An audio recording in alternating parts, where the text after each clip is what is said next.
Hi ಎಲ್ಲರಿಗೂ ನಮಸ್ಕಾರ. ಈ ವಿಡಿಯೋದಲ್ಲಿ ನಾವು ಮೈಸೂರು ಜಿಲ್ಲಾ ನ್ಯಾಯಾಲಯದಲ್ಲಿ ಬಿಟ್ಟಿರುವಂತಹ ಖಾಲಿ ಹುದ್ದೆಗಳ ನೋಟಿಫಿಕೇಷನ್ ಬಗ್ಗೆ ಸಂಪೂರ್ಣವಾಗಿ ತಿಳ್ಕೊಳ್ಳೋಣ. ಮೊದಲನೇದಾಗಿ ನೀವು ಈ ಚಾನಲನ್ನು ಫಸ್ಟ್ ಟೈಮ್ ನೋಡ್ತಾ ಇರೋರಾದರೆ ಪ್ಲೀಸ್ ಈ ಚಾನಲನ್ನು ಸಬ್ಸ್ಕ್ರೈಬ್ ಮಾಡ್ಕೊಳ್ಳಿ. ವಿಡಿಯೋವನ್ನು ಶುರು ಮಾಡೋಣ. ಮೈಸೂರು ಜಿಲ್ಲಾ ನ್ಯಾಯಾಲಯದಲ್ಲಿ ಒಟ್ಟು 93 ಹುದ್ದೆಗಳ ನೋಟಿಫಿಕೇಷನ್ನಿಗೆ ಅಪ್ಲಿಕೇಶನನ್ನು ಅಪ್ಲೈ ಮಾಡ್ಬೋದು ಅಂತ ಬಿಟ್ಟಿದ್ದಾರೆ. ಸೊ ಇದರಲ್ಲಿ ಯಾವ್ಯಾವ ಪೋಸ್ಟ್ಗಳಿದೆ ಅಂದರೆ ಸ್ಟೀನೋಗ್ರಾಫರ್ ಅಂದರೆ ಶೀಘ್ರ ಲಿಪಿಕಾರರು, ಹಾಗೆ ಟೈಪಿಸ್ಟ್ ಕಾಪಿಯಿಸ್ಟ್ ಪೋಸ್ಟ್ ಇದು ಬೆರಳಚ್ಚುಕಾರರು ಅಂತಾರೆ, ಹಾಗೆ ಪ್ರಾಸೆಸ್ ಸರ್ವರ್ ಇದು ಆದೇಶ ಜಾರಿಕಾರರು, ಹಾಗೆ ಇದನ್ನು ಬಿಟ್ಟರೆ P1 ಸೇವಕರು. ಈ ಇಷ್ಟು ಹುದ್ದೆಗಳಿಗೆ ನೋಟಿಫಿಕೇಷನನ್ನು ಬಿಟ್ಟಿದ್ದಾರೆ. ಒಂದೊಂದು ಹುದ್ದೆಗಳ ಬಗ್ಗೆಯೂ ಈಗ ತಿಳ್ಕೊಳ್ಳೋಣ. ಮೊದಲನೇದಾಗಿ ಶೀಘ್ರ ಲಿಪಿಕಾರರು, ಇದು ಒಟ್ಟು 4 ಪೋಸ್ಟ್ಗಳಿದೆ. ಇದರಲ್ಲಿ ಶೀಘ್ರ ಲಿಪಿಕಾರರು ಆಗಬೇಕು ಅಂದರೆ PUC ಆಗಿರಬೇಕು, ಹಾಗೆಯೇ ಟೈಪಿಂಗ್ ಪ್ರಾಕ್ಟೀಸನ್ನು ಮಾಡಿರಬೇಕಾಗಿರುತ್ತೆ, ಹಾಗೆ ಇದರ ಸರ್ಟಿಫಿಕೇಟ್ ಕೂಡ ಬೇಕಾಗಿರುತ್ತೆ. ಹಾಗೆ P1 ಪೋಸ್ಟಿಗೆ ಇದಕ್ಕೆ 10th ಮಾರ್ಕ್ಸ್ ಕಾರ್ಡ್ ಇದ್ದರೆ ಸಾಕಾಗತ್ತೆ. ಹಾಗೆ ಪ್ರಾಸೆಸ್ ಸರ್ವರ್ ಇದು ಕೂಡ ಅಷ್ಟೇ 10th ಮೇಲೆ ಡಿಪೆಂಡ್ ಆಗಿರುವಂಥದ್ದು. ಹಾಗೆ ಟೈಪಿಸ್ಟ್ ಕಾಪಿಯಿಸ್ಟ್ ಪೋಸ್ಟ್ ಇದಕ್ಕೆ 2nd PUC ಬೇಸ್ ಜಾಬ್, ಅದ್ರ ಜೊತೆಗೆ ಟೈಪ್ ಮಾಡೋದು ಗೊತ್ತಿರಬೇಕಾಗಿರುತ್ತೆ. ಇದನ್ನು ಸೆಲೆಕ್ಟ್ ಯಾವ ರೀತಿ ಮಾಡ್ತಾರೆ ಅಂದರೆ, ಫಾರ್ ಎಕ್ಸಾಂಪಲ್ ಪ್ರಾಸೆಸ್ ಸರ್ವರ್ ಪೋಸ್ಟನ್ನು ತಗೊಂಡ್ರೆ ಒಂದು ಪೋಸ್ಟಿಗೆ 25 ಜನರ ಹಾಗೆ ಸೆಲೆಕ್ಟ್ ಮಾಡ್ತಾರೆ. ಸೊ ನಿಮ್ಮ ಮೆರಿಟ್ ಮೇಲೆ ಯಾರು ಟಾಪ್ 25 ಇರ್ತೀರ ಅಲ್ವಾ, ಸೊ ಅವರನ್ನು ಫಸ್ಟ್ ಪೋಸ್ಟಿಗೆ ಸೆಲೆಕ್ಟ್ ಮಾಡ್ತಾರೆ. ಇವರಿಗೆ ಸೆಲೆಕ್ಟ್ ಮಾಡಿದ ನಂತರ ಇದನ್ನು ಇಂಟರ್ವ್ಯೂ ಮಾಡ್ತಾರೆ.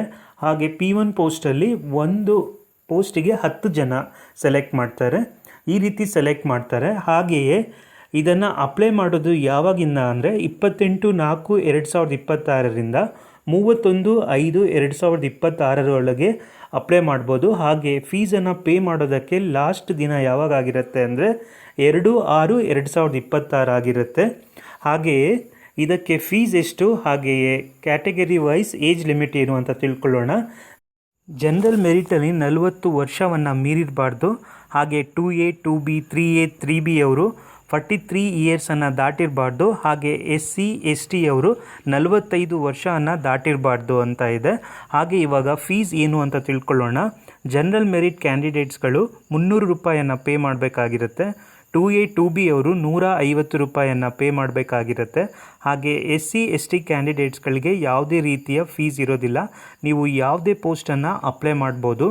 ಇನ್ನೊಂದು ವಿಷಯ ಇಲ್ಲಿ ನೆನ್ಪಿಟ್ಕೊಳ್ಳಿ, ಬರೀ KPSC ಅವರೇ ಬಿಡಲಿ, KEA ಅವರೇ ಬಿಡಲಿ ಅಂತ ಕಾಯ್ಕೊಂಡು ಕೂರೋ ಬದಲು ಈ ರೀತಿ ಜಾಬ್ಗಳನ್ನೆಲ್ಲ ಸಿಕ್ಕಾಗ ಅಪ್ಲೈ ಮಾಡಿ. ಹಾಗೆ ನೀವು ಶೀಘ್ರ ಲಿಪಿಕಾರರು ಪೋಸ್ಟು ಇದು ಎಲ್ಲ ಕೋರ್ಟಲ್ಲಿಯೂ ಕಾಲ್ ಮಾಡ್ತಾ ಇರ್ತಾರೆ. ಇದಕ್ಕೆ ಬೇಕಾಗಿರುವಂಥದ್ದು ಏನೂ ಅಲ್ಲ, 2nd PU, ಅದ್ರ ಜೊತೆಗೆ ಟೈಪ್ ಬರುತ್ತೆ ಅಂತ ಒಂದು ಸರ್ಟಿಫಿಕೇಟ್ ಬೇಕಾಗಿರುತ್ತೆ. ಸೊ ದಯವಿಟ್ಟು ನೀವೆಲ್ಲರೂ ಫ್ರೀ ಟೈಮಲ್ಲಿ ಟೈಪಿಂಗ್ ಪ್ರಾಕ್ಟೀಸನ್ನು ಮಾಡಿ, ಹಾಗೆ ಸರ್ಟಿಫಿಕೇಟನ್ನು ತಗೊಳ್ಳಿ. ಇದರಿಂದ ನಿಮಗೆ ಸಾಕಷ್ಟು ಉದ್ಯೋಗಗಳು ಸಿಗುತ್ತೆ. ಇದರಿಂದ ನಿಮ್ಮ ಸ್ಕಿಲ್ ಕೂಡ ಡೆವಲಪ್ ಆಗುತ್ತೆ.